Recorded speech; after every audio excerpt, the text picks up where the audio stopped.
Assalamualaikum warahmatullahi wabarakatuh. Alhamdulillah wassalatu wassalamu ala Rasulillah amma ba'du. Qala Allah Ta'ala fi kitabihil karim. A'udzu billahi minasyaitonir rajim. Bismillahirrahmanirrahim. Ya ayyuhalladzina amanu kutiba alaikumus syiyamu kama kutiba alal ladzina min qablikum la'allakum tattaqun ayyaman ma'dudat. Wa qala Rasulullah sallallahu alaihi wasallam man shoma ramadhana imanan wa ihtisaban ghufira lahu ma taqaddama min dhanbi. Alhamdulillah para hadirin hadirat jamaah sholat isya yang dirahmati Allah Subhanahu wa taala. Bersyukur kita kepada Allah dengan mengucapkan alhamdulillah. Inilah salah satu syukur tertinggi, mengucapkan alhamdulillah. Kenapa? Ketika ahli surga masuk ke dalam surga, sudah dimasukkan ke surga, mereka akan berkata, alhamdulillahilladzi hadana li hadza fama kunna linahtadiya laula an hadanallah. Ini adalah ucapan syukur pertama ahli surga ketika dimasukkan ke dalam surga. Jadi jangan dianggap syukur kok cuma ngomong alhamdulillah. Syukur dengan lisan bagus, dengan perbuatan memang lebih bagus lagi. Semoga kita datang ke sini juga termasuk dengan lisan juga dengan perbuatan dan nanti dimasukkan ke dalam surganya Allah Subhanahu wa taala. Dan orang Islam ini semuanya sebenarnya hampir bisa dipastikan akan masuk surga. Jadi hampir nggak ada orang Islam yang nggak masuk surga. Dalam hadis Bukhari Muslim, hadis yang paling sahih, Nabi SAW sabdakan, "Idza jaa Ramadhanu futihat abwabul jannah wa ghuliqat abwabun nar." Jika Ramadan datang, maka semua pintu surga dibuka. Pintu surga ada 8. Semuanya dibuka. Dan semua pintu neraka ditutup. Pintu neraka ada 7. Surga dibuka, neraka ditutup. Berarti kan semua orang Islam hampir pasti akan masuk surga. Dan yang dibuka surga, neraka ditutup dan bisa masuk sebenarnya.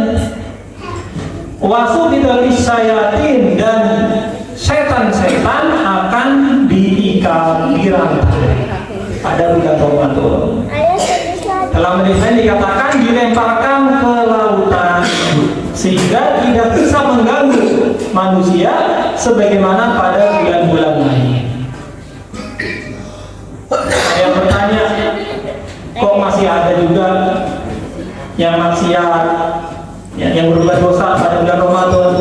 Itu karena kebiasaannya selama 11 bulan. Walaupun gak ada setan yang mengganggu, yang membisiki, dia tetap terbiasa. Jadi hampir pasti semua umat Islam akan masuk surga. Bahkan Nabi juga sabdakan, kullu ummati yadkhulunal jannata. Semua umatku, semua umat Islam akan masuk surga. Illa man aba, kecuali yang enggan, yang enggak mau.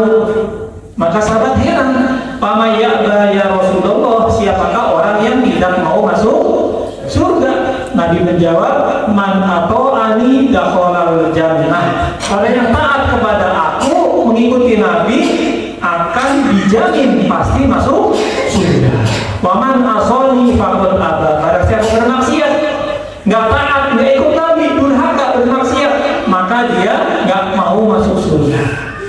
Jadi walaupun pintu surga dibuka, ada sebagian kecil yang nggak bisa masuk surga.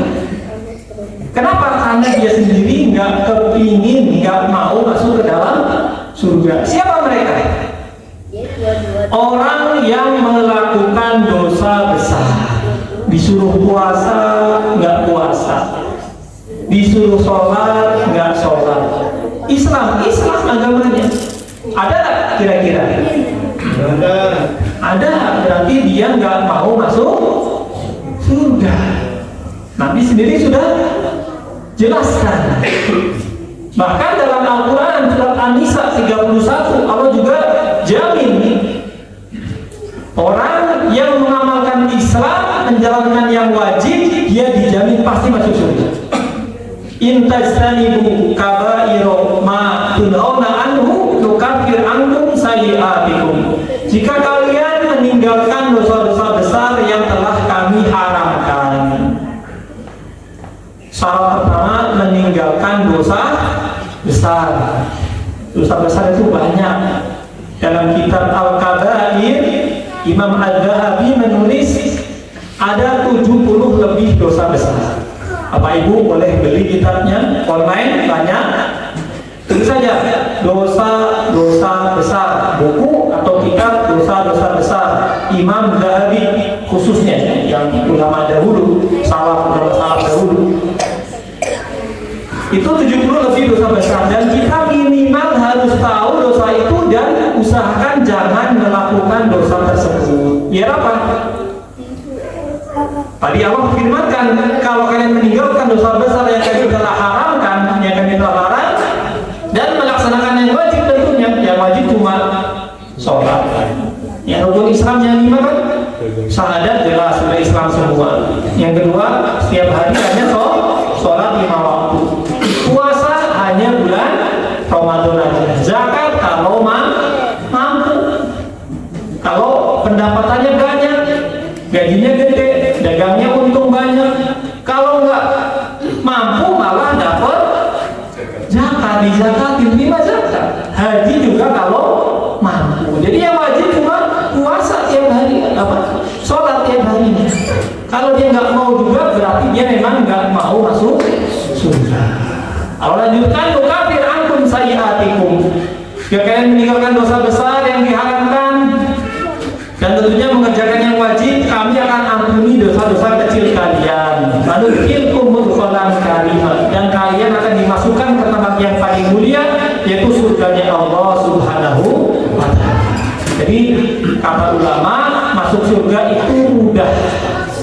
Jalankan yang wajib, tinggalkan yang haram. Hanya 2 langkah. Atau injak nafsu kaki kiri, masuk surga kaki kanan. Sesuai firman Allah, wa amma man khafa maqama rabbih wa nahan nafsa 'anil hawa fa innal jannata hiyal ma'wa. Orang yang takut dengan Rabb-nya, takut dengan Allah, nggak berani maksiat. Ini halal haram, ini haram nggak boleh, nggak takut. Maka Muhammad Ali, Bapak Ibu ingat, ya, kalau orang sepuh pasti ingat petinju Islam Amerika, juara dunia. Dia kemana-mana bawa korek api. Kamu merokok? Enggak. Kok bawa korek? Iya, saya kalau mau maksiat, saya coba bakar kulit saya, kulitnya, tangannya atau apanya. Kalau saya kebal, ya, jadi kalau dibakar saya nggak merasa panas, saya berani maksiat. Kenapa? Kalau orang maksiat kan rasanya neraka. Jadi kalau saya kebal atau nggak panas, saya berani maksiat. Tapi kalau masih panas, saya nggak berani maksiat. Kenapa? Saya takut nanti dibakar di neraka. Itu Muhammad Ali sampaikan begitu. Ada di YouTube, ya, di terjemah bahasa Indonesia juga banyak. Nah, jadi kita juga boleh ya kemana-mana bawa korek api. Walaupun bukan sunnah ya. Tapi nanti ditanya, bawa korek terus? Iya, saya ikut sunnah Muhammad Ali. Kalau mau maksiat dibakar dulu. Kalau masih panas nggak berani maksiat. Insya Allah itu saja yang saya sampaikan. Ini untuk saya sendiri khususnya. Dan semoga hadir juga bermanfaat. Semoga Allah istiqomahkan kita mengamalkan kewajiban kehidupan kita, sehingga Allah jamin kita mendapat surganya. Dan jika kita kita minta surga, mintalah yang tertinggi surga Firdaus saja. Astagfirullah